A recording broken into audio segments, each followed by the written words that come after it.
Well, it's 9:30 and it's a bit of a frosty start today. Only a little bit. I don't think it's too much of a frost. Just a little bit on the path there. I always love it on the leaves. Let's have a look. Isn't that pretty?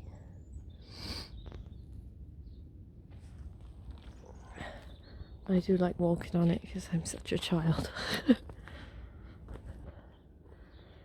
As you can see, the sun's getting rid of it pretty quickly, so... Well, it didn't look like it was much of a frost, but...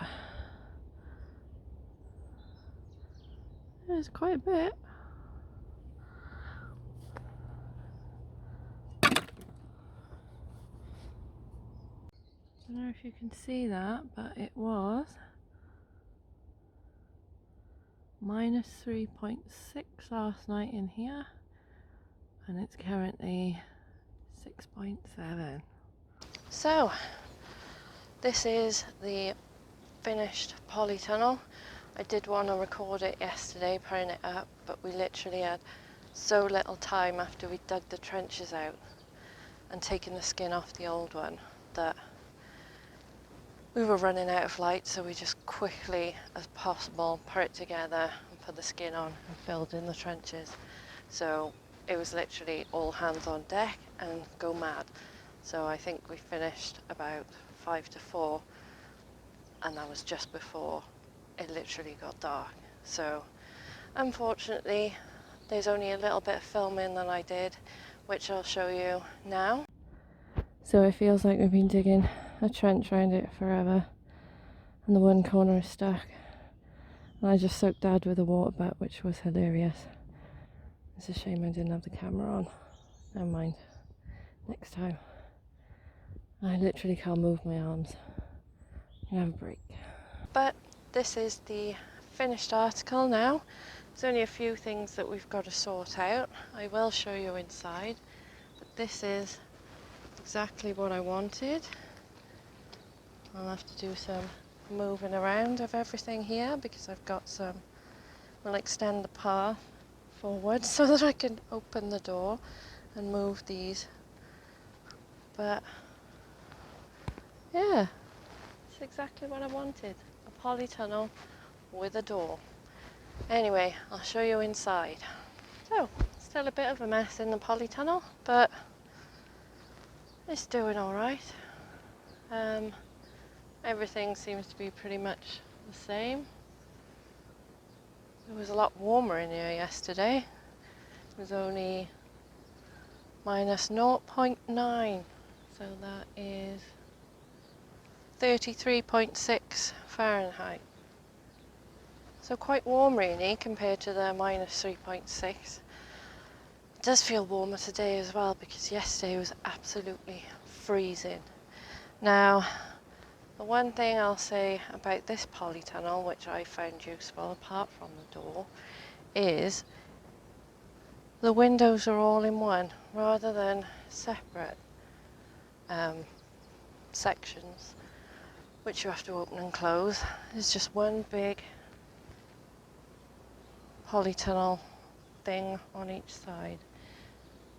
And this side hasn't got a window, but that turns into a water capture. So you literally roll up the one side. I'll show you now. So this is the other side. And this clips up like this.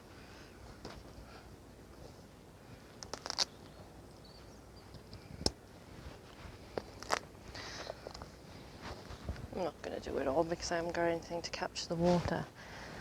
But because the polytunnel is slanted, it'll catch the water in here. I'll put something to catch the water at that end, which is where the water collects. And there's just enough space, I'll show you, in between my other water capture which is, I've got the 2 water butts there coming off the shed, and then there's that space in the middle where that finishes.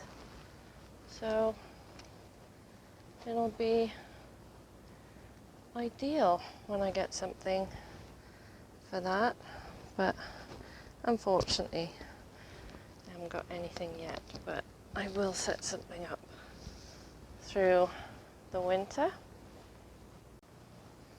And then, as you can see on this side, it's exactly the same thing, but by opening that, you also open the window. So I'm going to be leaving that shut until spring, although I might open it a little bit every now and again to let the condensation out, because these polytunnels do tend to attract a lot of condensation. I'm hoping some air gets through the door. Anyway, so yeah, that is another water capture feature that we can do, although that end is where the other water butt is, so I might have to move that out a little bit more from the greenhouse. Have another water capture there and the other water capture here, which it should run off the greenhouse. But yeah, that was all dug out yesterday by me, and that was the slippiest bit ever. And we did empty that water butt on the end there, which I soaked Dad with, which was great fun. But yeah, that's it for the polytunnel news. We're just going to have a tidy up in the polytunnel now, and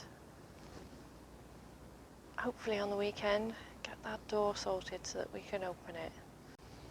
And this is the old polytunnel frame that will become the new net tunnel when I take the net off that one. I'm so tempted to just buy some new net and leave that. Just take the door off and give it to someone and say, I've had it, and do that. But it's Christmas, I haven't got the money to spend on new netting. There's so much other things that I have to buy, so it can wait for a bit. We'll see what the new year brings.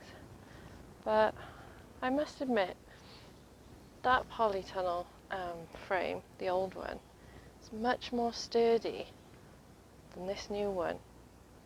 I don't know why. So much more sturdy. That one's quite flimsy, and the cover is much poorer quality. So I don't think it's going to last the 3 years like that one.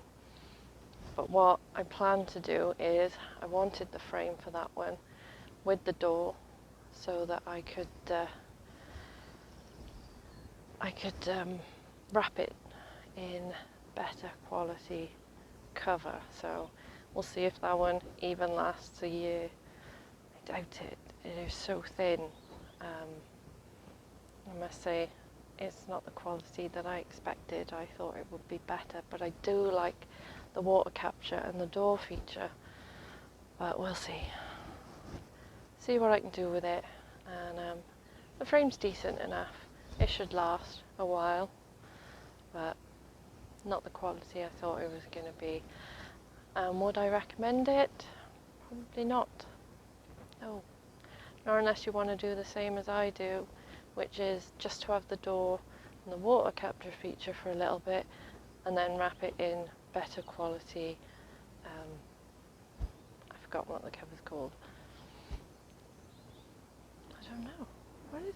Poly something? Whatever. And yeah, so I plan to do that, and I wanted the door frame to do it with. So I have that now. If you could have just bought the frame on its own, I would have. But, well, knowing what I know now, but I thought it would be at least the same as the other quality skin on that polytunnel. But it's not. quite poor, very thin. That's where you get EB.